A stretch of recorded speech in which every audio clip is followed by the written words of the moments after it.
check the relationship. That's super important, right? So that's one thing that makes it different from files. Another thing is that when we save those accounts, we have to pay for storage, right?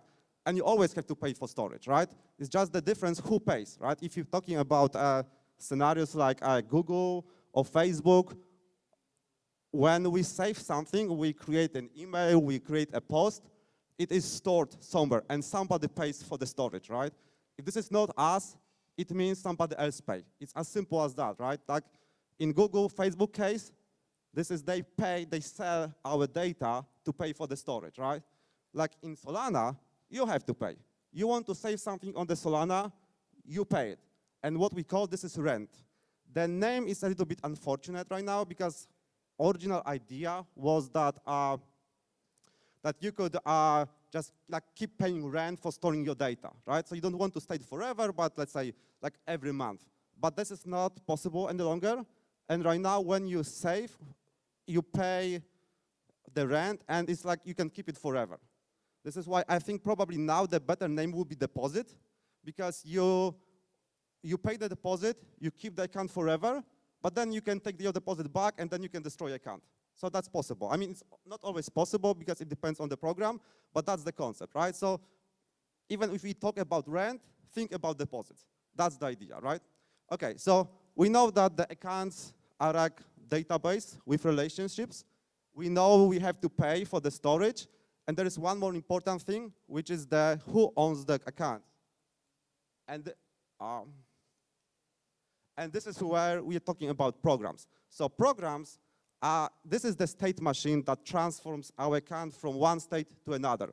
And those programs own the accounts, and only the program that owns the account can change it, right? This is like the basic of the Solana security, right? So the token account can change all the accounts it owns, but no other program can, right? So that's very important. And we write those programs in Rust. If you've never used Rust, I think the first time it can be difficult. And I think that's not necessarily difficult because it's like extremely difficult, sorry, but it's new. And it's new and it's different, and there is still not enough tooling, but we are building this, right? This is something like, you know, if you wrote the first apps for iOS for App Store, right? It was like really brain fuck, right? If you spend like, you know, a few hours writing Objective-C, I needed a drink after that, right? That was, you know, I couldn't stand that, right? And now you can, now we have Swift, we have TestFlight, we have all the different tooling, React Native, right? It's just a breeze, right? You can write those programs, those apps very quickly. But there is a difference, right?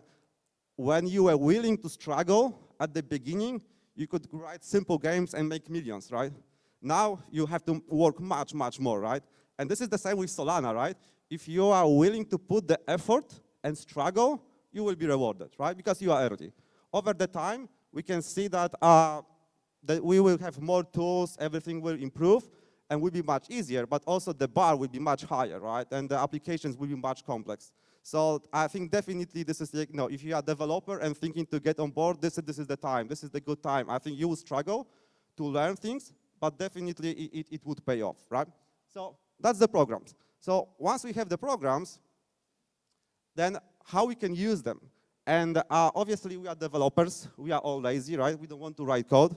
So the answer to that is composability. What we can do, we can take those programs as they are, and instead of building them themselves, we can put them together to create one bigger program. Like you can feel like jigsaw puzzles, right? That you can put those pieces together and they create bigger program. And there are like 3 different ways about thinking about composability. One is the basic one, when the programs don't know about each other. So this is like the simplest one. And the one I can think about is Candy Machine and Strata Protocol, right?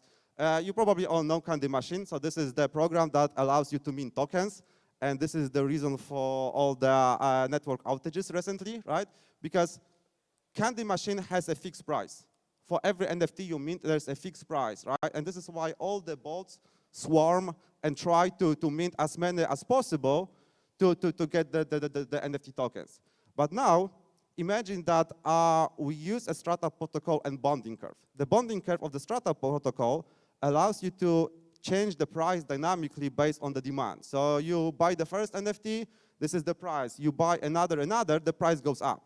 And so it based on the supply and demand, the price changes. And now what you can do, you can set the candy machine to as a price for a token, let's say token A. And then where do you get the token A? The answer is from Strata protocol, from the bonding curve, right?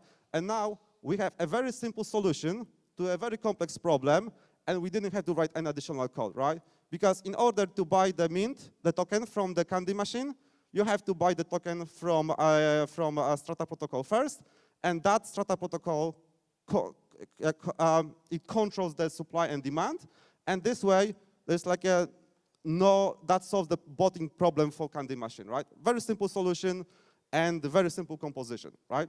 So now when we move a little bit more complex scenario, it is where one program knows something about the other one. And the first scenario is when the program that calls the other one knows the one we are trying to compose, right? And in this scenario, like example is any kind of escrow protocol, right? Because in an escrow protocol, you have to transfer, get tokens, right? So in this scenario, the program that we are composing is our escrow and the token account, and we call something what we use CPI call, which is like an invocation style composition. So we explicitly invoke the other program for that program to do something for us, right? So in this scenario, the token account doesn't know anything about us. It doesn't have to, but we know that we are using the token program, right? And this is what's called this invocation style composition. It's still very simple, but the problem with this composition is that there is a limit of the CPI calls, so you can only compose like 4 nested programs. There's also the problem with dependencies. It's kind of very difficult to change the program that we are composing with. For example, the token program, it usually must be fixed, and because that program doesn't know who else is using us, right? So it's like very difficult to change anything to that program because we don't know what we might break, right? So, and of course, the CPI cost, there is a cost for that. So another level is that when the program that we are composing with explicitly knows about the composition. So this is what we call the plugin model. The plugin model is when we explicitly make changes to our program so we allow other programs to use us.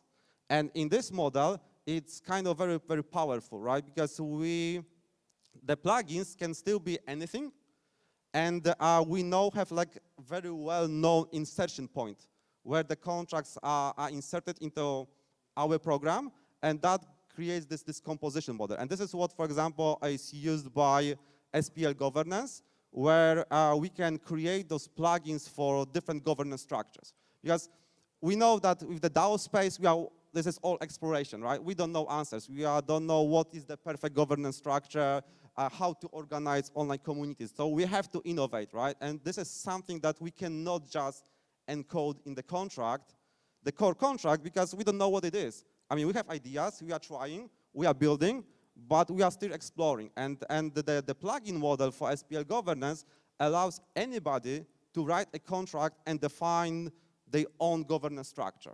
And the basic governance structures that you can think about is something like a multi-sig, and people have to sign to approve transactions. We have recently released the NFT-based model. So you have one NFT, that's your one vote, it's all plugins. We also have the Mango Locker plugin where you have to lock your tokens to get more governance power. So let's say if you lock your tokens for 1 year, you get extra governance power. If you lock for 2 years, you have even more governance power. With the idea being that if you lock your tokens, you have skin in the game, and yeah, for a long term, and hence you should get more governance power, right? So all those different things are possible, and this is something, you know, if you are interested in building as part of this hacker house, then yeah, that's a good idea. And the things that we don't have, and I can think about that could be done, is something like a fixed membership governance structure, or things like proof of humanity. So we can actually only allow people that we verify that are real humans to participate in governance. So we prevent civil attacks or botting. Or you can think about if you needed, for example, KYC scenarios, we can think about roles-based governance. So all those things can be done through the plugin without changing core SPL governance. And I think it's all possible during the, like the 5 days or what we have of hacking. That's possible to implement something like that, right? So something that we can do. And also, if you're talking about potential projects for the Hacker House, many DAOs, like from the contract point of view, the DAOs are very simple. It's like group of people managing some assets on the chain, and that's all, right? And like you can say this is like a community with a bank account, right? But it can be a bank account, it can be some programs. I mean, anything that you can own on Solana, a DAO can own. So really, the difference is on the UI. We call the SPL governance and the DAO tooling as asset type and DAO type as agnostic, because you can build any type of assets and any type of DAO using it. And then the difference is really on the UI. And then you can think about very specific DAO, like NFT trading DAOs, or like protocol DAOs, community DAOs. And all those DAOs really, the difference is in the UI. And this is something that also we can build, like different integrations, and let's essentially make it possible and simple for those DAOs to do their job. But the contracts stay the same. This is through the power of compatibility, right? So, okay, so we have accounts, this is our state. We have programs which transition the state from one state to another. We have a composition. And there is one more magic ingredient that can make even better, and it's called on-chain governance. Because when we add on-chain governance, then we have plug and play. What it means is that we can use on-chain governance to stitch those contracts together, create like, the bigger jigsaw puzzle without any code requirements, right? Because whenever you do on-chain governance, we attach Solana instructions into the proposals, right? So you have proposal to transfer tokens, this is the transfer instruction. If you want to buy something, then you put the buy instruction in the proposal. And if you want to take your DAO, for example, and enable NFT voting for it, you put the stitching instruction to combine the NFT plugin with your DAO. And this is no code requirements, right? So that gives you this, all those pieces together give you this enormous possibility to build complex systems, and you do not necessarily have to write any code, right? It's just a matter how you design it and how you put together. You use on-chain governance, and then the magic happens. All right, so I think that's pretty much from me. And yeah, I'm here, all the week, and happy to work on any projects you have, answer any questions you have. And yeah, let's get hacking. Thank you, guys.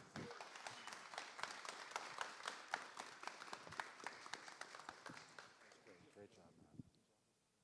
Thank you. Yeah. We have this. That was the intro to Solana. Yeah, we'll do rounds after. Tell him. Yeah. Thank you. Okay, so the schedule. What does the schedule say? And you're giving me. Yeah. So we got everything done before 12:30. So we're gonna now have no more talks until after lunch, and then we're gonna have an intro to realms around 1:30. 1:30. As we said, we're gonna keep it loose, and we're obviously gonna be adjusting as we all see fit. So, yeah, and thank you again. I like this. Yeah, this was great. This was great.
Test.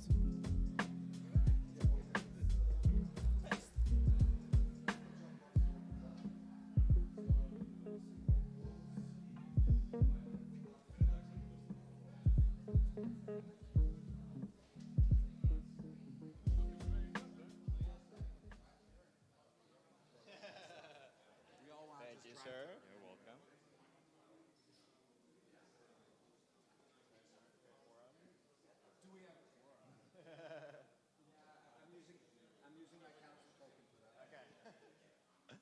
Awesome. Hello, hello, everyone. Hope I'm too loud. Already feedback. Hope everyone enjoyed lunch. Thank you, sir. Beautiful. So we are here to talk about Realms and SPL governance. I'm Iman, for those of you who don't know me. I'm at Solana Labs, helping lead product on the DAO side. And I wanted to start just by echoing some of the stuff that, Dean, you talked about earlier today. I think it's such a unique opportunity to have basically the entire Solana DAO space in one room together. We were joking last night, this is a lot of key man risk. If something happens to this building, there go Solana DAOs as a whole and our entire infrastructure. But I think with this opportunity, you know, what we really believe at Realms is a rising tide lifts all boats. You know, it's about all of us working together to help promote this ecosystem, help it flourish, help make Solana the best place to start a DAO. And I think in that, it's important not to miss the forest for the trees, in the sense that, you know, we could build the best DAO tooling possible, but even with that, you know, you could see a world where DAOs still don't have the traction that, say, NFTs or DeFi have in the crypto space. And so I think it's on all of us to think about, hey, not only what are the tools that we're missing, what are the gaps that we see in the ecosystem, but also what can we do to really build traction of DAOs holistically? What can we do to make DAOs the great first step for people converting from Web 2 into Web 3, maybe in such a way that they don't even realize the community that they're participating in is a DAO. Because I think communities carry a lot of power with them. It's the natural organizing function for how we as societies come together. And so thinking about how can we all come together in this space and think through our own ecosystem, what are the gaps, what are the ways that we can work together to help this rising tide grow as it has been over the past. So that's what we're going to focus a lot of this talk on, actually, is talking about the Realms roadmap, where we're at today, where we want to go in the future, and what are the areas that we'd love to work with everyone here to really build this ecosystem in totality. So jumping into it, Realms today, and I'm going to spend, we're thankfully a lot of people here are familiar with Realms SPL governance. I'm going to spend less of the time of this talk on that piece and much more in terms of roadmap, where we want to go. But where we're at today, and obviously these numbers have since been affected by the crash we've experienced in the last few weeks. But I think directionally, what's great to see is, despite the fact that it's so early, despite the fact that we still have such a long way to go, we're actually holding our weight in terms of the DAOs on Solana, where we sit in the ecosystem. Mango UXD at the time of this, $1.3 billion, about 16% of Ethereum DAO treasury value. So that obviously is great to see, and we want to be promoting this and see many more DAOs on that list. I'll quickly go through the different types of DAOs we're seeing on Realms, but won't spend too much time on this. Multi-sigs, you all are familiar with them. We have multi-sig support within Realms. Squads is also an amazing multi-sig product as well. This is kind of the entry point for folks in the ecosystem. Sorry. There we go. Fundraising DAOs, this is kind of Nation, if you guys are familiar with this. A way for people to very easily raise capital around a certain cause. We saw this with Ukraine DAO, so for those who weren't familiar, basically within the span of 24 hours, 48 hours, we were able to bring members of the Ukraine government into a multi-sig, help them raise funds for donations toward Ukraine. I think we raised something like $2.53 million. And what's great about this one is, imagine trying to do this in a Web 2 context, right? It would take you so long to deal with the regulatory hurdles, the banking hurdles of raising capital across the world, across all these different countries to this cause, and we were able to do that in 24 hours. And that's one of the things that I want to sort of keep in the back of our minds too as we go through all of this is, what are the areas where we could leverage DAOs in these communities to build unique to crypto experiences that couldn't exist anywhere else? And I think this is one really good example of that. Sorry, we're having some clicker trouble.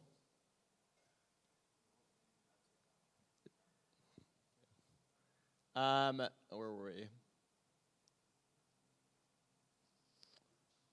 Okay, tokenized community DAOs. Our gracious host, Grape, is a good example of this. Effectively leveraging the token structure to manage your entire community, voting on chain, having proposals exist on chain, rewarding DAO contributors, and I know we're going to have several panels later on this week on the rewarding as a topic.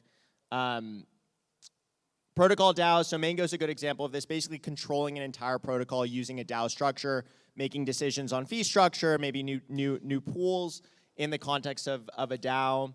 NFT community DAOs, I know Monkey DAO is here as well. They're probably the largest NFT community DAO that we have on Realms SPL governance.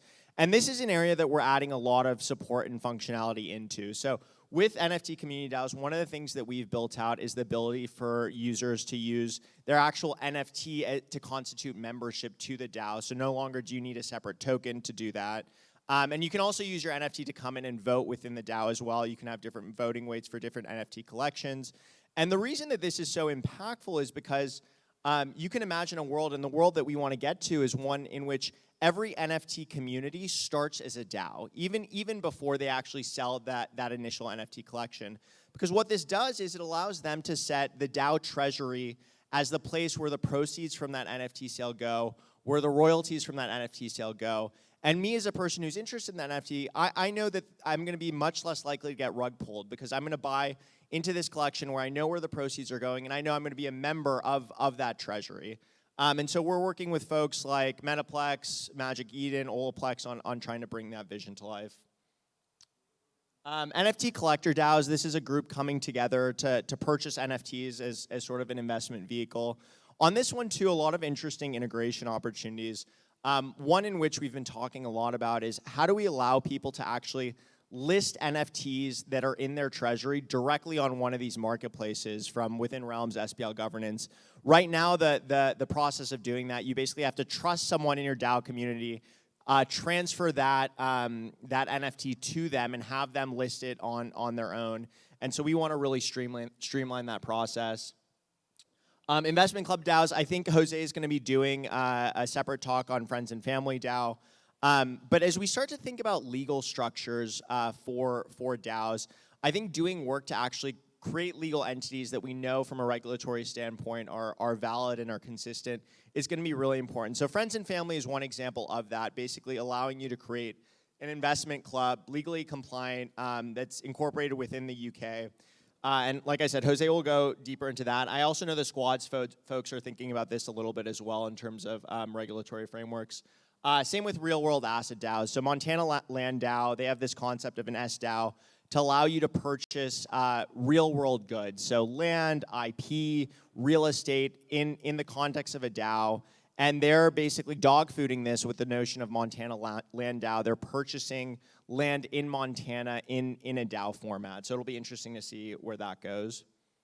And just really quickly, overview of Realms SPL governance. You heard Sebastian talk about SPL governance earlier today. Asset type, DAO type agnostic. Everything's completely on chain. One of the benefits of being on Solana. And then the front end for that is Realms, which you can go in, you can create a DAO, manage your DAO, make proposals, vote on proposals, manage your treasury. And a big thing we've been adding onto Realms is integration. So we have 10 plus integration partners today, ranging from notifications, identity, treasury management, DeFi.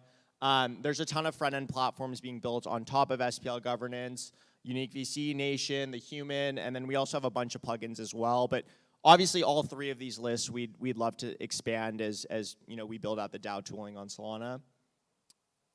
Which brings me to the roadmap. So this is going to be the crux of what I want to talk about today, and the crux of what we'd love to work with all of you to address as an ecosystem. For us, from a Solana perspective, from a Realms perspective, it's really thinking through how can we use DAOs to help drive activity on Solana, help bring more users, more capital to Solana as a chain. And the pillars that we see in doing that, we really break these up sort of by user group. So the first one is basically how can we help convert folks from Web 2, whether it's communities or users, into Web 3 as sort of the DAO being the first place for that. The second one is within folks who are existing in Web 3 today, how can we increase sort of crypto adoption of DAOs? And then finally, for existing Realms users, how can we improve the experience for them? So I'm going to go through each of these. So first, thinking about the Web 2 context, some of you might have seen, it happened on the same day that all of this Terra stuff happened, but we announced an integration with Instagram, basically allowing for NFTs to exist within Instagram. Solana was one of the few chains that were sort of the first class partners in that integration. And so one of the things we're thinking through is how can we pursue other of these sort of high impact integrations with Web 2 players, specifically players who already have a lot of communities on their platform, and basically allowing them to DAOify their communities using Solana and SPL governance as the background for that. A tangential one to that, but somewhat similar, is thinking through, are there certain platform plugins we can pursue that are independent of having a formal partnership with that company? So with Reddit, imagine a world where we're able to build sort of like a Reddit DAO plugin where subreddits on Reddit can come in and instantaneously create a DAO, leverage SPL governance as a source of treasury for the folks within their community. And we sort of do this as a plugin on top of Reddit rather than trying to natively integrate with Reddit. Obviously, there are cases where we'd love to natively integrate with the Web 2 company, but as I think we all know, Web 2 companies can often be slow to adopt Web 3, and so what are the things we can be doing to kind of spearhead that conversion? And then the last one, it's around these unique to crypto experiences that we were talking about. So like I said, I think Nation Ukraine DAO is a good example of that. There's this notion of personal family lockers that we've talked about, basically using a multi-sig to safeguard your own family's information and allow for multiple people in your family to have to sign off on a transaction or something happening. But basically brainstorming, hey, what are other unique to crypto experiences we can create around DAOs to help increase that activity? So next we're going to talk about within crypto adoption, what can we be doing to help enhance the utility of DAOs and bring more people into the ecosystem? So this is one I think is actually really, really important to our DAO space. Sebastian and I want to say spend like 20 to 30% of our week, each week, just talking about people who are interested in creating a DAO, telling them the same things, walking them through the steps, and obviously enhancing products is going to be a big part of that, right? Making it very easy to create a DAO and you don't need someone kind of hand-holding you along the way. But as I'm sure all of you as DAO builders know, there's so many complex and important decisions you make in the process of creating a DAO that even if you have this amazing product that explains everything to you, just having someone there that you can talk things out with and that can kind of support you through that process is really important. And so the notion of this one is how can we create sort of a white glove service for, especially for some of these bigger protocol DAOs, to help them get set up, launch their token, et cetera, et cetera. And this is one where we'd love to work with the ecosystem around as well. Like for all these things, we're not going to be able to do them ourselves. And I think there's a lot of interesting gaps for people to pick up and jump into. And I think this especially is one big one. General awareness building. So one of the things I hear often, especially when I talk to folks on Ethereum or folks who are new to Solana is, oh, I didn't even know that Solana had DAOs. I didn't know Solana had DAOs. I didn't know SPL governance was a thing. And I think we could be doing a lot more around awareness building. We just set up the Realms SPL governance Twitter. We've made one tweet from it. So I think this is both a gap for us, but also a gap for the ecosystem as a whole as well. Thinking, how can we promote ourselves? How can we leverage different channels to really get the word out? Not only tooling-wise, but highlight a lot of the great success stories that we've seen in this space between Grape, between Mango, between all of these incredible DAOs. NFT community DAOs is a big one for us as well. So like I said, we recently enabled some of the tooling around NFT community DAOs, but there's still a lot to do here. So one is the actual process of setting up an NFT community DAO is very, very difficult today. So streamlining that. Two is some of those integrations I was talking about. Like how can we create a culture such that creating a DAO is the first step in going about and minting your new NFT collection. And then three, all of the corresponding documentation and support that will go into supporting that. So more work to do on our end from sort of a user research product perspective, but also a lot of ecosystem work to do as well. And especially for verticals like these, like NFT community DAOs, you can see the world in which there's a lot of dedicated tooling that will be needed for NFT community DAOs that are very specific to that use case and that maybe other DAO types that exist within Realms wouldn't benefit from. And so this is also a great example of a place where having a sort of verticalized front end would be really beneficial. I know this is something that the Unique guys are thinking about as well. And so, yeah, in general, we see this as a really big traction area for us as a DAO ecosystem. One good example of this, actually, and these numbers, we're still working through the metrics of Realms, but I want to say Realms had something like 3,000 or 4,000 total members who had ever taken some governance action within Realms, all time, since Realms and SPL governance have been around. We introduced the NFT Community DAO plugin, and the pandas got set up within Realms. And all of a sudden, within a week, that 4,000 number became 6,000, where they literally had 2,000 members come in, take governance actions within Realms. And that's just one NFT collection. Granted, a big one, but I think this is an area where we can see a lot of heat and traction around. Gaming DAOs is another one. So this, I would say this is much more nascent than the NFT community space. We've just started having conversations with a lot of games who are interested in gamifying, their clan or their guild based around their game. And another good one too, where having a verticalized UI focused on this specific use case would be really beneficial. Did this one. So Realms Refresh, this isn't live yet, but one of the things we've been doing, I think all of you who've gone to Realms.today have noticed, the product is a little bit dated. I think there's a lot we can do to improve it. So we've, Dan on our team has been working hard on a refresh of Realms, basically making it actually feel like a product, making it feel like you're coming into an experience. That'll be coming soon, and that's also for folks who are curious, the little logo without the Realms name beside it. That's the new logo. And so you'll be seeing more and more of that branding to come. And then replicable UIs, I think, is also a pretty interesting one. So this one is if you think about protocols like Mango, they want to have their DAO experience live within the Mango website, right? They want to have their own front end. And so the thought here is, what can we as Realms do to make our own front end UI very, very plug and play? So such that someone like Mango who wants to create their own experience can come in, clone the UI, and pick the different modules from the UI that they want to have within the experience, customize it with their own branding. And I think as we see more and more protocol DAOs come to SPL governance and look to create DAOs, I can see this being a much bigger piece. And then finally, improving the experience for existing users. What are the things we can do to actually improve Realms for folks using it today? So obviously, Sebastian is doing a ton around SPL governance, as are a lot of folks within this community. Some of the things we've recently added, we've added the ability for councils to veto. So giving councils more power in that process, and we know that's been something that's been important to a lot of the DAOs. One of the things we do want to do work on, and we've also added a separate quorum for councils as well. One of the things we do want to do work on is having fixed membership, though, such that we allow for DAOs to actually decide, hey, these are the people we want on our council.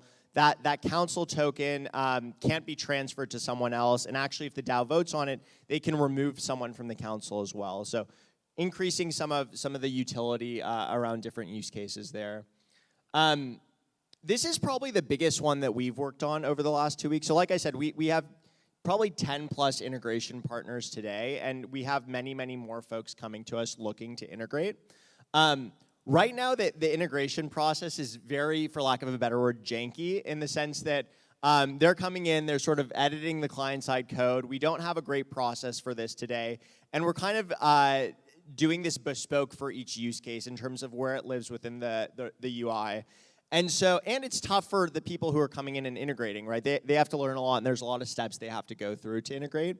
And so one, it's thinking through how can we build a better onboarding experience for these partners who want to integrate with us? And then two, is there a concept of sort of an app store where these different partners can live? Maybe you have a treasury management section, you have a notification section, but doing some of this thinking is one of the things we'd love to work with you all around. And I think a really interesting area for an ecosystem team to come in and say, hey, we're going to try to be the integration folks. We're going to make these integrations as easy as possible and try to bring as many of them as we can into SPL governance.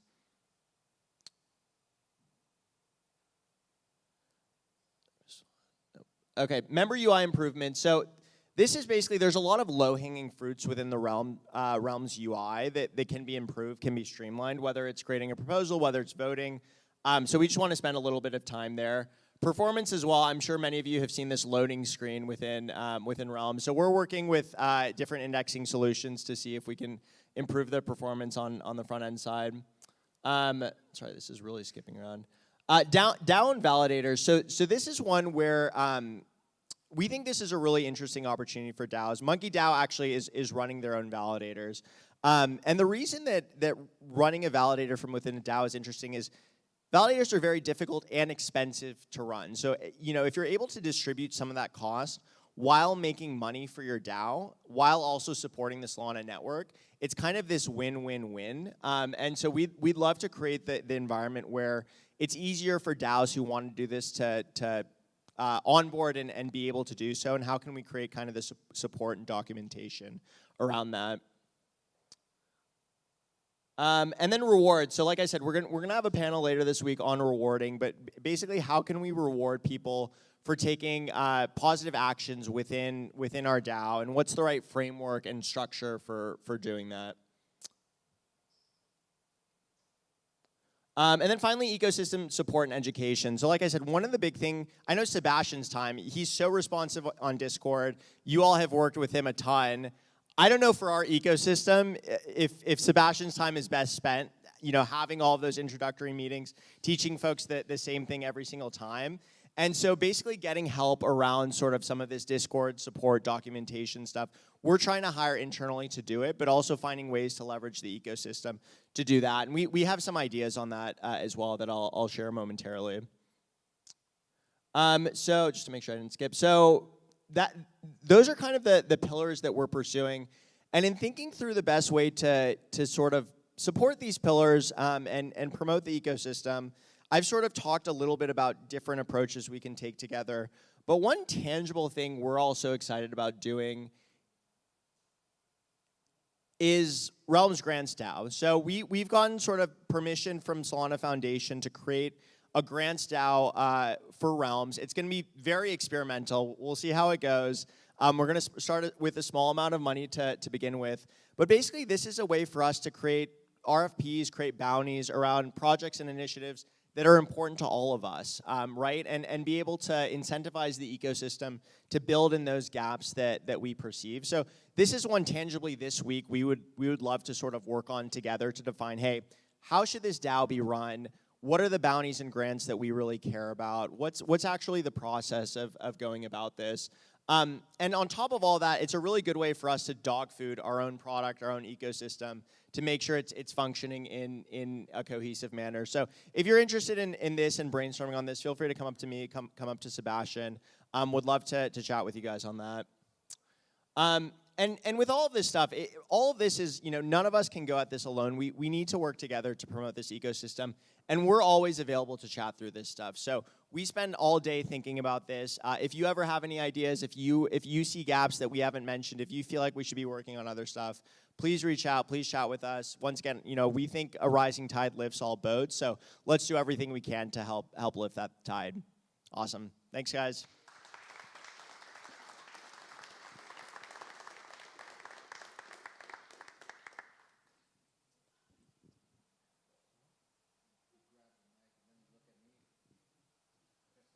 Thank you, everyone. I think next up is Mango Markets. Yes. There he is. There he is. Max the Right man. now? We doing that right now? No, it's...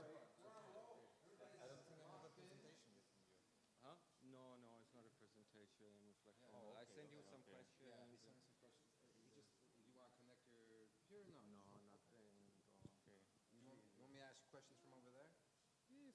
If you want to sit with me, I mean, either way, I can Oh, also the just talk microphone. to it. I can also just talk to it. It's fine. I have no problem with it. It depends on how you want to do it. Loosey goosey. Let's see. Here we go. I've got the here. I'll sit. I'll ask you questions. You have a microphone? I'll get a microphone. Yes.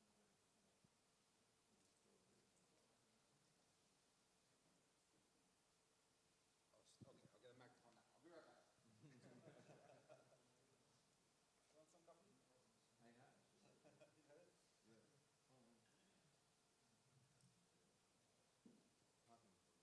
Hello. Oh. Okay. We can hear you. I can hear you. So everybody, we've got Mango. We've got Mango Max is super famous in the ecosystem. I don't have to introduce you. Everybody knows Max. Welcome. Yeah, thank you, Dean. Should I go to my questions? I have some questions about. And feel free to add more, yeah? Like, this is just a rough, like, yeah. Well, Yeah. what is Mango? And so, Mango started with this idea to make a really good exchange. Like, basically an exchange like everyone feel comfortable using. And I think at first it looks kind of weird that we decided to build it on the blockchain, right? It's like, makes everything more complicated. But we think that these like complications will disappear and we'll work on the user experience on top of this foundation. And the most important part about a foundation is that it is actually very transparent because that comes from the problems we solve with exchanges. So problems like, why is my account closed? Why can't I take my money out? Thank you for notifying me after the fact.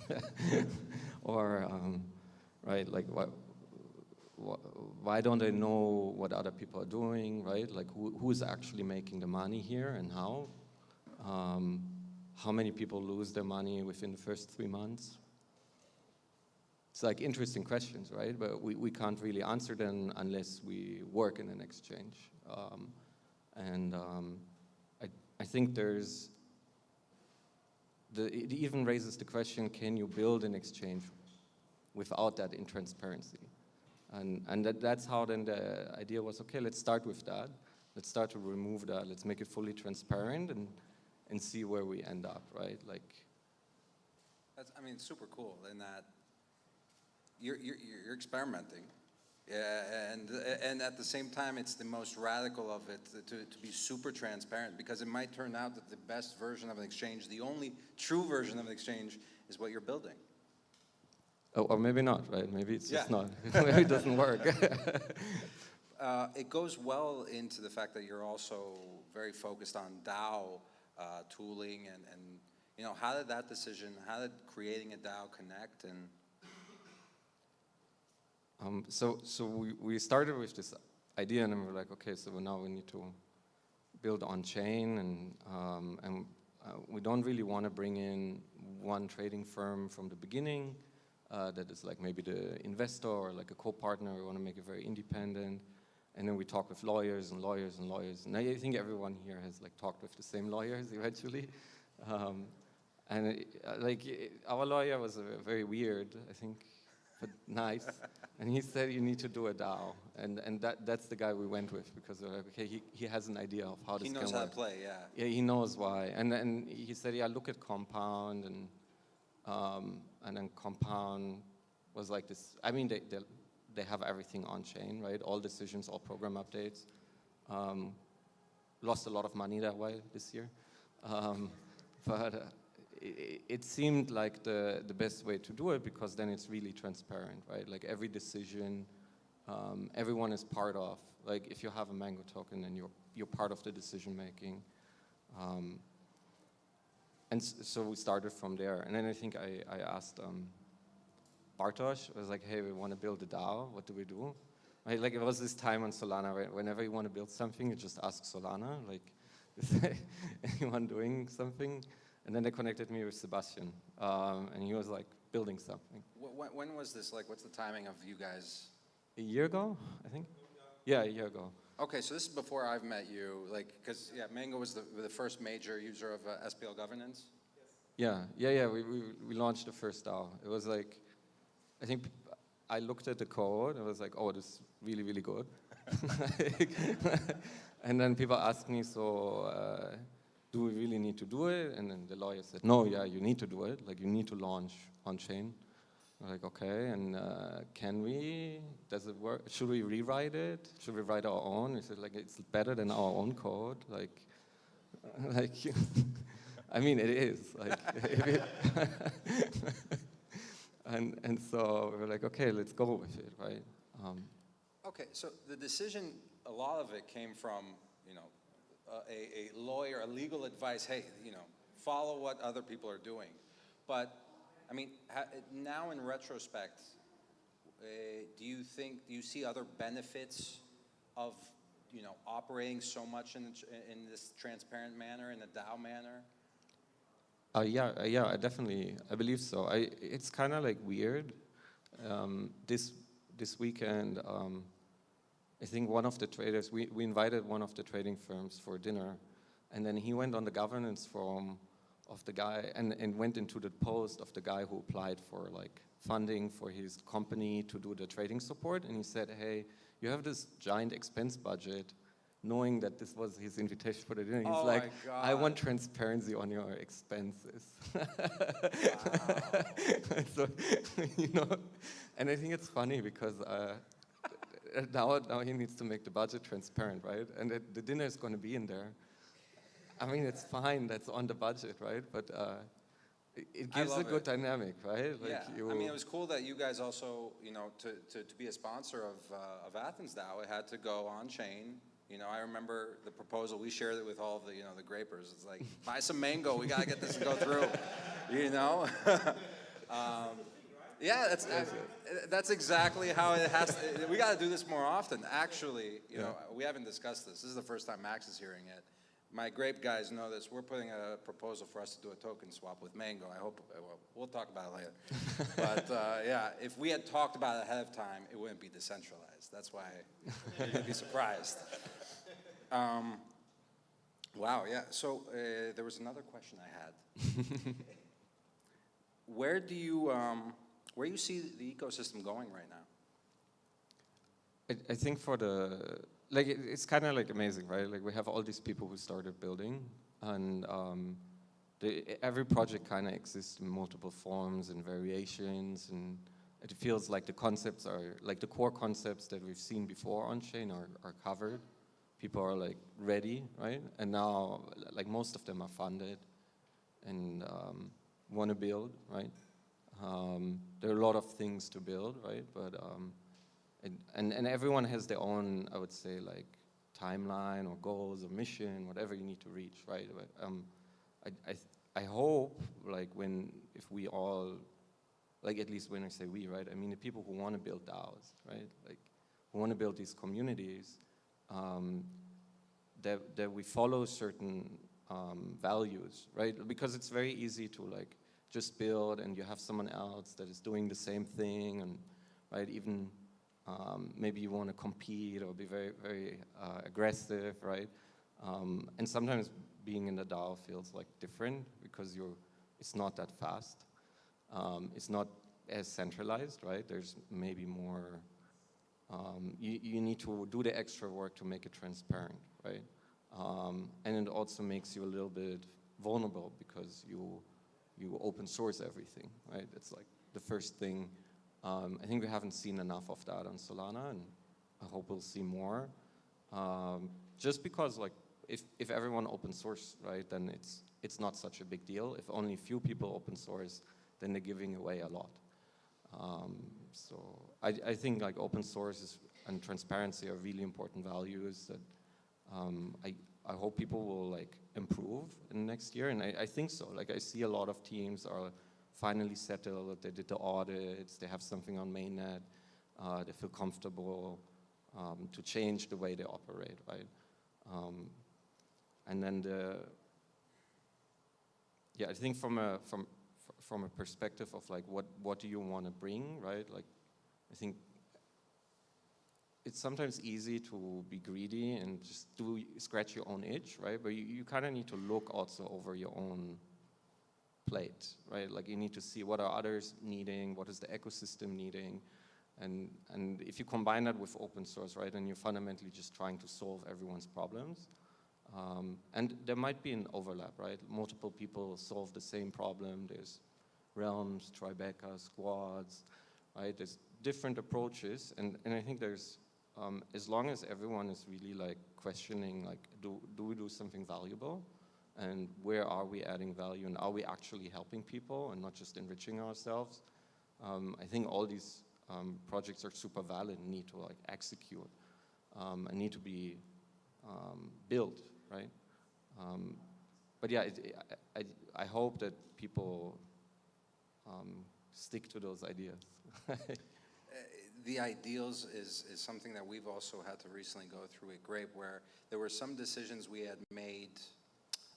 So we used to have competitions and prizes around these competitions, like, you know, play Hearthstone, and first place gets 5,000 Grape. We also had an admissions process where it's, okay, you're a designer, at the end of the month, the DAO will allocate to the design sub-DAO this much, then the design sub-DAO will decide how much goes to everybody. It was voted against to continue our missions for the designers and these sub-DAOs. But because the competitions had already happened, where somebody played the Hearthstone game and was first, the idea was that we had a moral obligation to stick to that promise that these, you know, these competitions have completed. There was someone who got a first place, a second place, a third place. Those were numbers affixed to those ranks, versus in the contribution to the DAO, because there was never a number assigned and because there was never a specific, this person did that, this one we had a moral obligation to vote yes on, versus, it's just a very good example, and I think you're right in that it's become very clear what we're building and what we need. The hardest thing to hold on to is the ethos and the moral, and the not just going and scratching the itch, because it's easier, but really sticking to you know, what we're trying to accomplish. Yeah, and I think it's right when you mention like hiring teams or bringing contributors, right? I think there's a group of people who are there in the beginning, and then as the project grows, you need to pick up more people, right? And I think usually a project starts with a certain ownership distribution, right? And as you get larger, like you also need to figure out ways to redistribute it in a way that it becomes fairer, right? And ultimately also resilient, right? So people can leave. What is the right structure for that? If I don't want to work anymore in Mango, what would that look like, right? Yeah, your sphere of influence over time should decrease. Right, yeah. Now it should be massive, obviously. But over time, if you're like, hey, I'm on the beach and I'm not, you should be able to take a snapshot of voting power at any time and be able to look and understand engagement and involvement. Yeah, and maybe also, I think for us, like the decision was to decouple influence and voting decision rights a little bit from the monetary value. So it's not something that is so tempting to sell, maybe, or so easy to sell. And also creates still a motivation for people to stick around. And this is the lockers this is the Mango lockers you're describing? Yeah, I think so. I hope that solves the issue, right? But basically, right, like as the project grows, more people become aware. The message gets more refined, more clear. The vision gets more clear. People understand finally what you're trying to build, right? Like if you asked me a year ago, it would be very vague, and now it's maybe more refined, right? But I believe that the longer a project continues, the easier it gets to understand really how big it can be and how you fit in it. And so only on the path you'll pick up those people who are, right, very, they wouldn't have started the project, but now they think it's like actually their life's work and they want to contribute and they want to like build it. And yeah, for us, these lockers were like the way how we can slowly grow co-founders, right? Slowly bring people that they own a very large stake and have a large say in the project. I'm looking forward to discussing it more on our. We have a panel tomorrow for governance and governance rewards.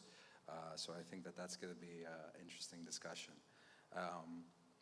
What is next on the Mango roadmap now? I know, like, you guys are just focused on so many different things. What's top of mind, key you think as the year unfolds? Well, we're sticking with the original plan, right? And it's all based a little bit on like Anatoly's promise to bring NASDAQ on chain or make it possible.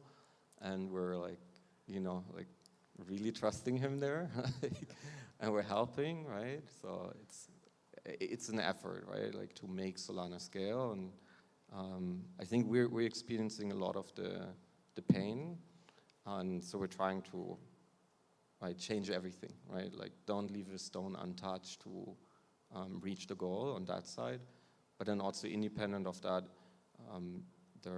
I think there are efforts to improve user experience, right? I think what Noah built, for instance, like the mobile app, I think that's really impressive piece of work, and we also want to have a Mango version, like something that can be really easily used. Playing around with ideas there, but I think that's like kind of where mass adoption can really happen, where something is very easy to use and not necessarily as complicated as browser wallets. And, I think StepIn also did a really great job there. Everyone here, right? Like, It's crazy. I think that's like, it's eye-opening, right? And then independent of that, I have this like discussion a lot of times when you talk with people from like CeFi. They're like, oh, do you have any institutions trading? And it's like, nah, they're not really interested. And that was my first answer a year ago. But now actually, the answer is no, it's different institutions. It's actually DAOs, right? DAOs are trading on Mango. And this something that's like was very surprising. But now in retrospect, it makes a lot of sense, because who really needs a decentralized exchange? Well, a completely decentralized entity will need a decentralized exchange, right? And so catering towards that audience, we want to bring out more products. We have like some really basic things we tried ourselves, like buying some Sol on the market, or right, like. I know we can do something with our USDC with Mango. It's native in Realms right now, right? What is it? Yeah, Adrian built it. It's like just you can create a Mango account. There you go. And then someone can trade it from the community. But specifically for USDC, I think. I don't. Yeah, I think we use it to buy crypto usually. So. Okay, right on. I don't know. You can, okay. Any token that's on Mango. Yeah. We gotta put a proposal for. But I don't recommend to sell. Yeah.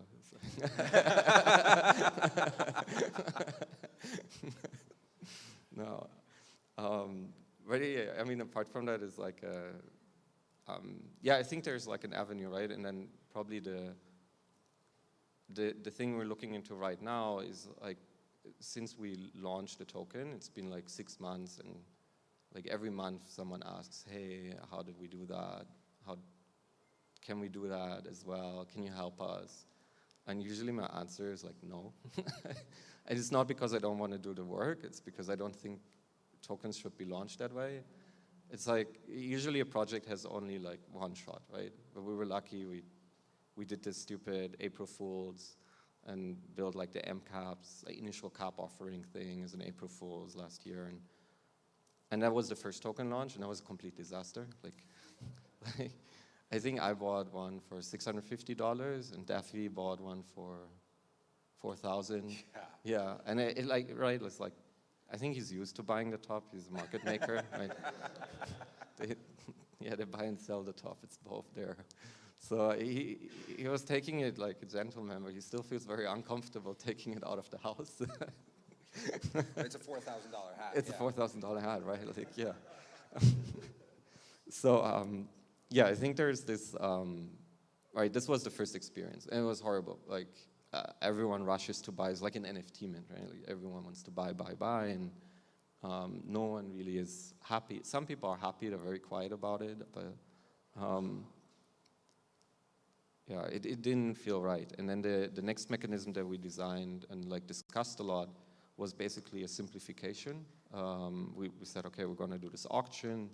We don't have time to go all the way for the design we actually wanted to do, but we need to release eventually, right? Like it's always under time constraint, and it was a month of work also to build it. And that felt like a lot of effort at that time, considering that we just wanted to advance with the core product, right, mainly. And it was really just a side project. Like we had someone from Foresight help us, like who was really eager. He did, I think he did his master's or something about auctions, or like he was really into this like economic theory aspect of it. And so we've been discussing back then already that we actually would like a different type of auction. And so now he took some time again to work with us, and we finally did it. Like we built what we think is like the actual form of what it should be. And I hope we can launch it in the next weeks. It's like, I think it's going to help a lot. It's not really clear yet how people are going to use it. Is that something that could then, you know, like Iman had mentioned now, you know, NFT DAOs, it would be really cool if the first step was, you know, making a DAO. Could that be used, this launchpad for? Yeah, I think we'll definitely integrate it in Realms. NFTs, I think concretely we won't support for technical reasons, like, but I think the same principles apply to NFTs, and someone can probably port that. It's all open source, right? Like it's already open source. It's like it's not even launched, but you can find it if you know where to look. And basically the idea, yeah, is like a secret auction. So we want to get people to bid their fair price. And you can only do it if you don't see the other bids. Right. And you can only do it if you can't organize with everyone to underbid. So that's why you shouldn't see the other bids, so you can't be sure you're not together underbidding, right? Like I get an advantage though if I know enough bidders, we can all. Yeah. If everyone is like bidding very low, then it's not good. But if you can't trust anyone that they're bidding low, then you need to bid your fair price. Yeah. If you don't want to be the only one who is left out in the end. So this I is love like the game theory, yeah. exactly, game theory is good, like in this case. And so that took us a while to build, but I think we have a good version, like already on DevNet, and like I think what Solana really needs is like more activity in some extent. Like we had a lot of stuff happening in summer last year. It was really nice. Like there was every week a new project. It felt right. Like, and then I think the NFTs like really pushed that until now. But I feel on the protocol or in general like token community DAO side, I feel it's like people are often forced to start outside of a secure setup, outside of a transparent setup. So you use Metaplex, you mint your NFT, no one knows who has this private key, Right.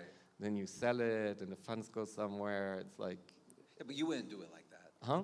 You wouldn't do it like that. No, no. And like, neither would I, and No, a no. lot of other people wouldn't do it like that. So it goes Exactly. back to the, well, you know, we have to have, we're responsible for sticking to these ideals, right? Exactly. The tools are there Yeah. to make an anti-rug NFT project, but Yeah, I think, and they need to get easier, right? And I hope this like helps make it easier, so people can like directly say, okay, we mint our token, we start our community, and by the time we want to, right, raise funds or bring more people into the project, right?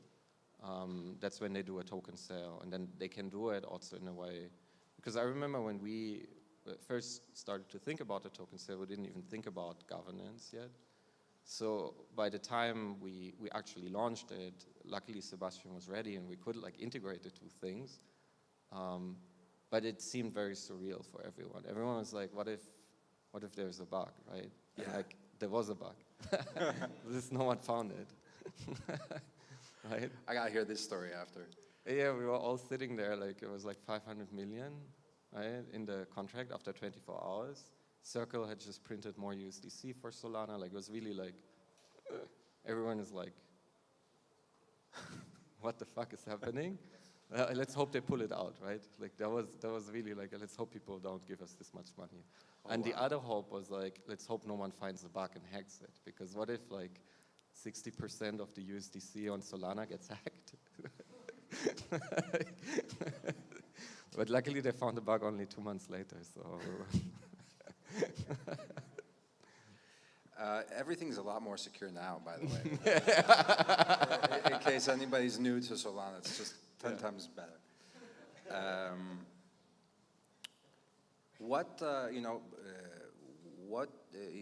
People who are building here, you know, is there something that you would want them to focus on or build for Mango? That's a good question. I think for what we need, right, there's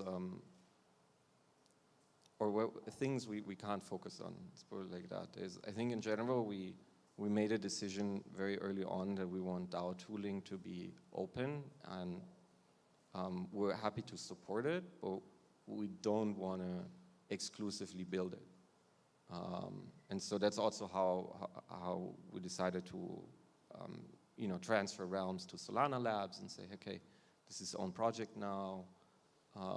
Like we help to build it, but we don't want to be, right? Like we don't want to be the fathers of this project really. Like we just want to contribute. And so I think there's a lot of tools for DAOs, especially around paying contributors. I feel that also still is like a bit unnatural when people need to like fully transparently show their salaries. That's a good point.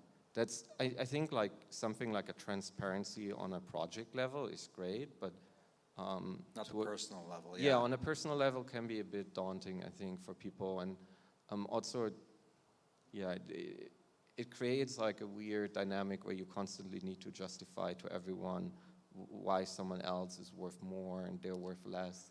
And it's really like hard discussions, right? Yeah. And so I think there's like privacy would really help there. So tools that allow like basically the subgroups, the different squads of the DAO to operate more like real companies, but still in an auditable fashion, right? I think And that's at like a top level budget where you know like, okay, this is the budget, but we don't have transparency into the inner workings of this sub-DAO. Yeah, yeah. For instance, I think that would be a good idea. I think that's how it would give people more freedom, and I think it would change the climate a little bit, where people look more at the results and less like, is this person worth that particular salary, right? Like, yeah, you do the whole comparison thing. Right, How much like, am I making versus Max? Yeah. yeah, I don't know. Yeah, if it's, you know, within like, you know, 5%, it's not a big deal, but it's like, holy shit. Then you're like, yeah, But yeah, I think that it's not is what like, we're building towards. We're not building towards, hey, now we can compare each other's salaries. That's not something we need. exactly right. Yeah. I think that's like something that works better in the real world right now, and I think that, I mean, if people want to share it, right, but it should be possible to have it a bit confidential. And then let me think. There's like, I think that's like something that came up multiple times, right? Oh, and then I think there's in the first years, like, everyone was very focused on bringing stuff on chain on Solana. But being decentralized doesn't necessarily mean that it's on chain. So some things don't need to be recorded. Some things don't need to be persistent, like chat messages. Maybe people want to have a private chat connected to a product, right? Maybe people want to, like what you guys did with the grape chat, right? That's like something that's super popular. People can like authenticate, and then they're in this protected space where they inside can talk to each other, but it doesn't leave the room, kind of. But then in the end, it's on Discord and recorded, and if someone wants to have access, they probably people can. Like just, you know, buy it for like a few minutes to go and see everything that's happened, and it's like, okay, and now I'm done, you know, yeah. Exactly, that also, not right?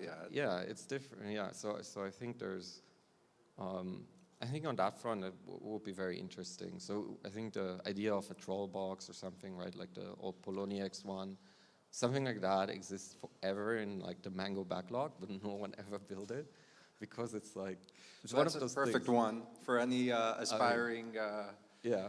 demo day presenters. And it's hard to build, right? It's like secure, really ephemeral to some extent, right? Like people, and that it's connected to some extent with being part of the community, right? So you don't need to think so much about how we're gonna moderate it or things like that, right? Like, because that's ultimately like building a chat is probably easy. It's just sending a bit of data around, but then the hard questions are like, who gets to choose when the something Elon gets Musk deleted? Twitter decisions now, yeah. Who gets to choose which person's kicked off or what you delete? Yeah, right. And you don't like. I think that's kind of. I mean, it opens a whole can of worms, right? But also on the other side, someone might post something that compromises your private key, right? If he's a really good hacker. So it is also the security aspect then. And we always think of those things in mind. So it's like, yeah, I think it's not an easy one, but it feels like there's many layers to it, right? Someone needs to start with the peer-to-peer networks. Someone needs to think about the moderation aspects. And so there's a lot of work there, but I haven't seen anyone do it. Yeah, well, I think, you know, I'm very hopeful that somebody's going to rise to the occasion. Max, thank you for you know, telling us more about the future of Mango and being here. Most important, you know, I know a lot of people want to talk to you. Yeah, guys, Max from Mango.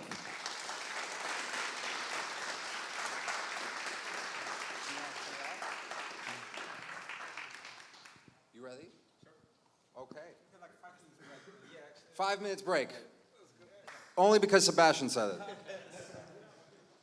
So in case you look for the bathroom, it's to the left, down the way. Yeah, it's not in the building. It's We very do hard not- to find, yeah. We do not have bathrooms in the building.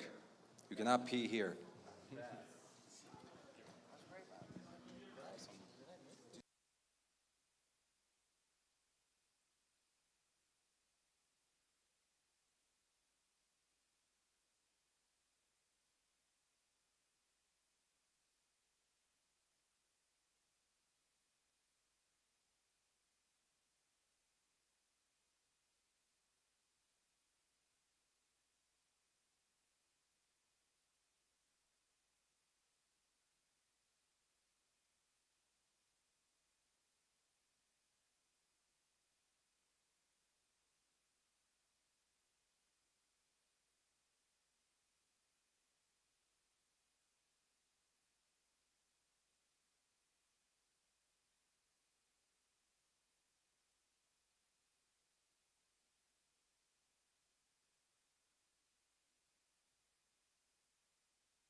So it's just You wanna talk? You want me to talk? What do you want? It's not the guy to talk.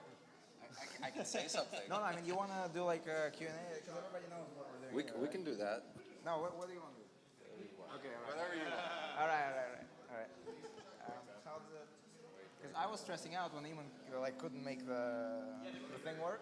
Yeah, it's You have to hold the clicker. Yeah, that's what I was. It like skips 3 slides at a time out of nowhere. I have like. Yeah, and he kept on. He was like, your video was a bit heavy. Yeah, there's a heavy. I take that. This is No offense. this one is even heavier. This needs to go to Weight Watchers. This video. Yeah. Yeah, if you want, I can cue it. No, it's okay. I would like to just chill. You can chill. I would like to chill. I love talking to you. No, it's good. You can chill.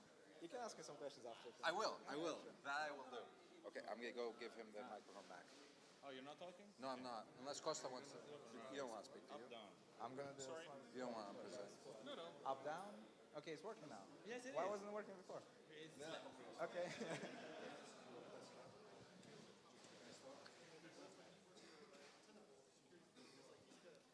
Hi. Okay. So we're going to talk about multisig. I'm Stepan, I'm CEO and co-founder of Squads. I think you know what we're doing, but we're going to run through it anyway, and then talk about what we're planning to do in the future. Okay. So, quick background. Multisig is a multi-signature wallet, which is a software wallet that requires multiple signatures to send a transaction. At Squads, we like to call it a team-level consensus layer, which is essentially a way for team members on a sort of smaller scale to organize and make decisions together, be it on asset transfers, programs, and tokens, as we're going to talk in a bit. They're trustless in nature. They provide visibility and transparency for organizations, and they are a secure way for self-custody and co-ownership. And in many ways, multi-sigs are about co-ownership and usually multiple people coordinating, but sometimes for security purposes, an individual can have a multi-sig with just multiple keys to essentially have assets on chain, but not rely on a single wallet or not rely on a cold wallet. The application for multi-sigs at Squads, we kind of see them on 3 levels, which is treasury management, that's dealing with storing assets, diversifying them, doing payroll, doing program management. It's upgrading programs, potentially at some point deploying programs as well. Token management. It's essentially, if you're launching an NFT or doing an IDO with a fungible token, managing supply, controlling mint authority, those kind of things make sense to have with a multi-sig as well. Multi-sig users are, we identify them, at least at the moment, are teams building in Web3 and various types of DAOs. Protocol DAOs rely on usually all types of applications, meaning that they need to control the treasury, the programs, and the tokens through a multi-sig or through an on-chain relationship with a DAO. It's investment DAOs that usually rely on treasury management. It's service DAOs that rely on mostly treasury again, collector DAOs, and social DAOs and NFT communities. So multi-sig adoption, we are still early on Solana in general. In our experience, when we talk to different communities, it's still very early for them because they don't know that they need to use a multi-sig. A lot of the times, they like to hold it in an individual wallet. They hold it in phantoms. And it's something that we've been trying to convey for the last few months after we launched, that this is essential, that if you have funds in an individual wallet, they're exposed to potential hacks. And so having it in a multi-sig is more secure, particularly if it's not only your funds, if it's community funds, it's really, really important. And so, yeah, in terms of multi-sig adoption, we're still early. Gnosis Safe on Ethereum is, at the current, in the current market is still at 35 billion custody, which is staggering. There are reasons for it. We can talk about them later. But yeah, it's quite early on Solana. Solana has a bunch of multi-sig solutions, so it's going to be interesting to see sort of how the ecosystem will move forward. But I think at this stage, we're kind of thinking of it from a perspective, as long as you use any multi-sig, we're all winning here. Okay. So in terms of multi-sigs in the context of DAOs, because this is what we're talking about here, it's kind of becoming now more apparent to many DAO operators and many DAO members that token voting that everybody come to be used to in the sort of last few years is sort of broken, right? It's the idea that it creates incentive misalignment, meaning that sort of whales can accumulate large amounts of voting power and essentially influence votes. There can be vote buying, sort of like, you know, on Ethereum, it's been even like kind of codified in bribing, and you can actually do it in like a more transparent way, but still that's another byproduct of token voting.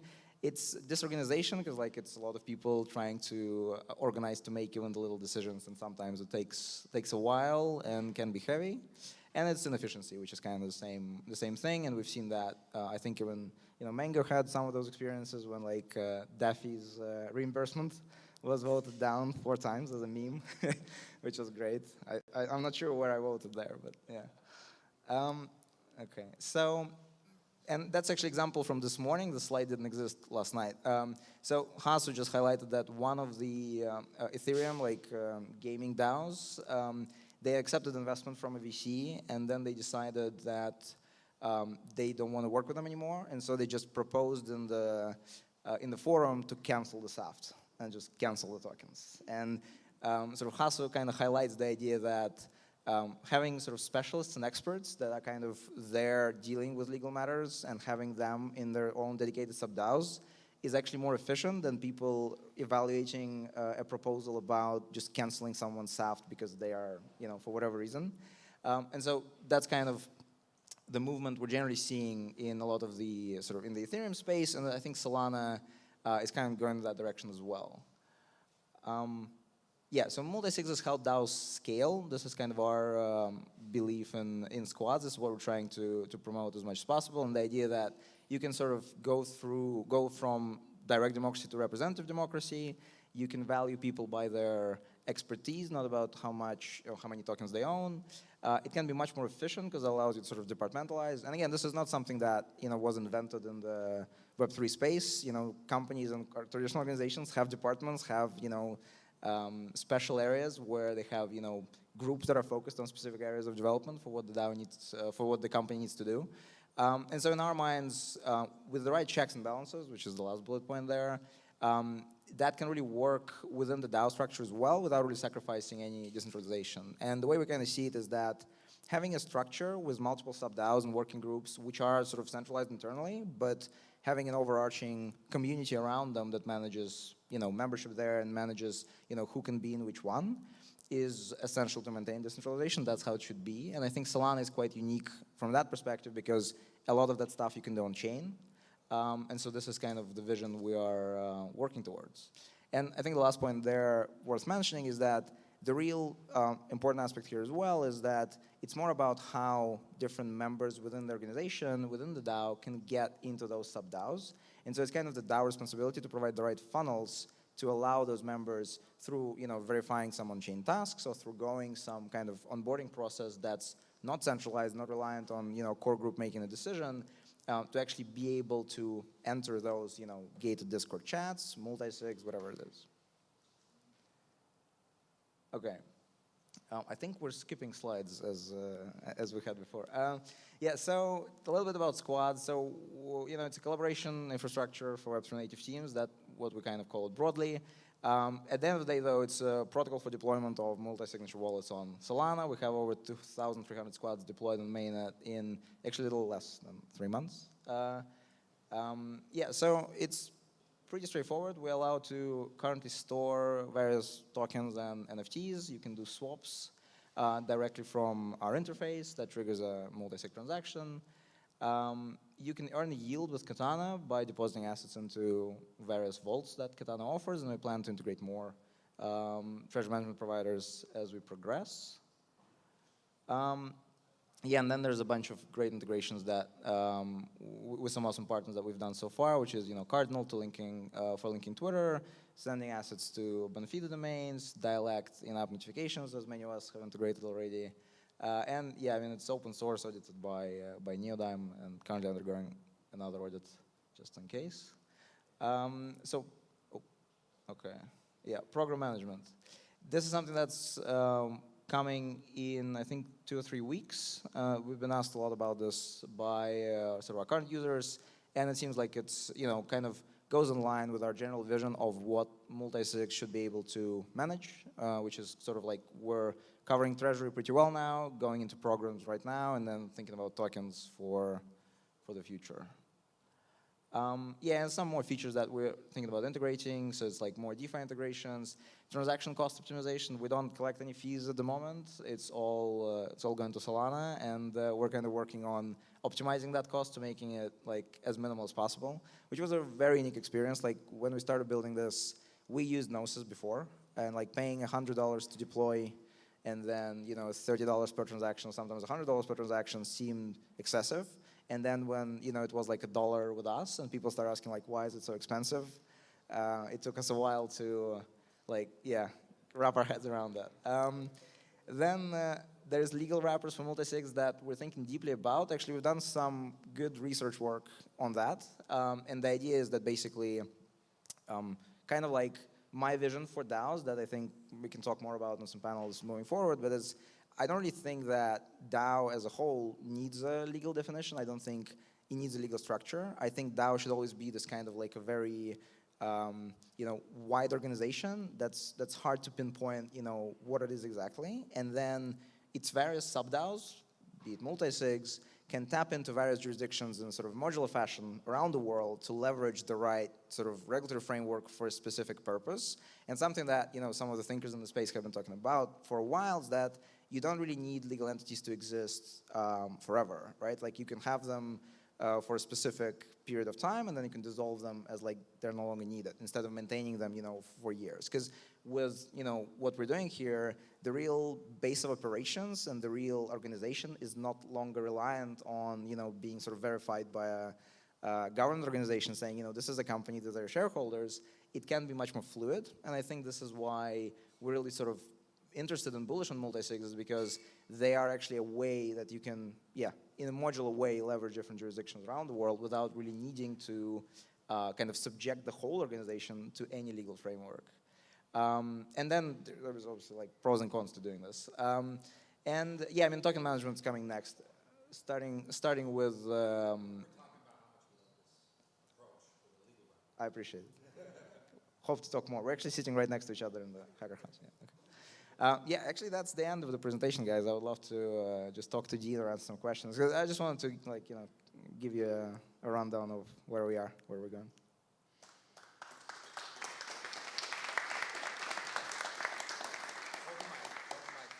Okay. So, what could people start building? What do you need help with? What are those things that they're on our backlog, but we're not going to get to them? Maybe somebody here could start building. Yeah, so I think there's actually one massive primitive that I think hasn't really been done really well yet, that I think can be done better. And it's like, I think, Sebastian and Iman think a lot about this as well, is like this whole on-chain identity, which is, I think, really important. And having a kind of a single layer for, people to kind of, to have it on Solana, so we can actually tap into that with squads and link certain actions and things to your on-chain identity. That would be super helpful. I think we're thinking a lot about that now. Like sometimes it can be pretty minimal, but as you think about squads in the context of DAOs, I think that would be essential with like multiple roles and things that you can sort of divide the DAO into. So I think on-chain identity, we're thinking a lot about it, but definitely can't build it ourselves just because it's a huge thing. And then from like I think treasure management perspective, there's a lot of solutions out there that are being worked on. I think some are working on it right now. But I do think like we don't want to tap too much into that from like, we're kind of thinking about where we want to go with this, right? Like, so payroll, I think, should be done. I think payroll deserves a whole separate product to deal with it, just because over time, and if you have a large enough organization, it gets really complex. So I think like having that done really well is super important as well. So you don't know this. Okay. Oh, we're streaming. Okay. and you don't know this. I think you told me. When did this happen? Right now. So our DAO board has passed a bounty for somebody to work on an integration of squads directly onto the Grape dashboard. So 200,000 Grape, if somebody can set it up so that way you can log into your squads, because, dude, I have like, I don't know, 15 different squads associated with the Grape DAO, and it's just, if it was all in one place. So if anybody's brave and wants something, cool to work on that includes Grape and squads, we've got this bounty out. So yeah, a little surprise for you. Amazing, and it's just right for my talk. Yeah. Was that timed specifically, or? It's all serendipity, baby. It just happens. The ancient agora, we've got it right here. Okay, magic of the Athens. Right? Yeah, exactly, Okay. exactly. Who knows what else will happen? Okay, yeah, that's exciting. I mean, if nobody wants to do it, Bastion will do it because it sounds awesome. But I hope that I hope that someone in the room is ready to hack that together. Right on. Are there any other questions? I mean, we're going to be here for a while. We've actually been discussing how these conversations around what are the problems that we're solving, what are the problems that we are having are very valuable. So we're in the middle of discussing this. It's very fluid. Anybody in the Telegram, if you're part of a DAO that, like we've talked about, the Monkey DAO is here. I know the Surfer House one, Grape is here, Mango's here. If you're part of a DAO and we haven't, you're not on one of the speaker panels, just share that in Telegram, because I think what we might do is have more of these discussions around what are the problems for DAOs, because then the builders, you guys get to start having all these ideas and getting excited. Yeah, man, that's what you managed to accomplish here. Like, it's the first day, but we already are, talking and coming up with some cool stuff. Right on. Again, thank you, Stepan. Thank again, Squads, for sponsoring, and yeah. Thanks, man. That was great.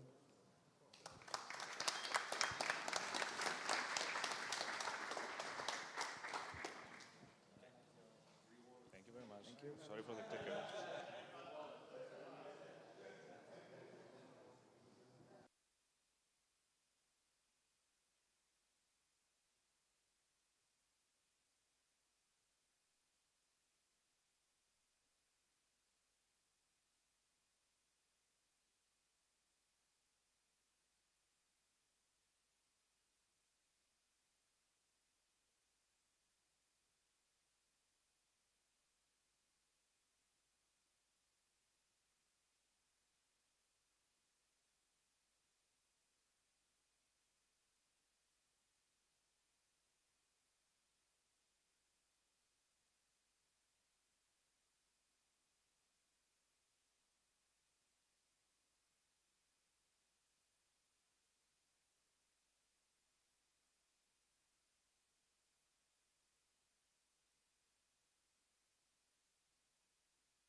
you.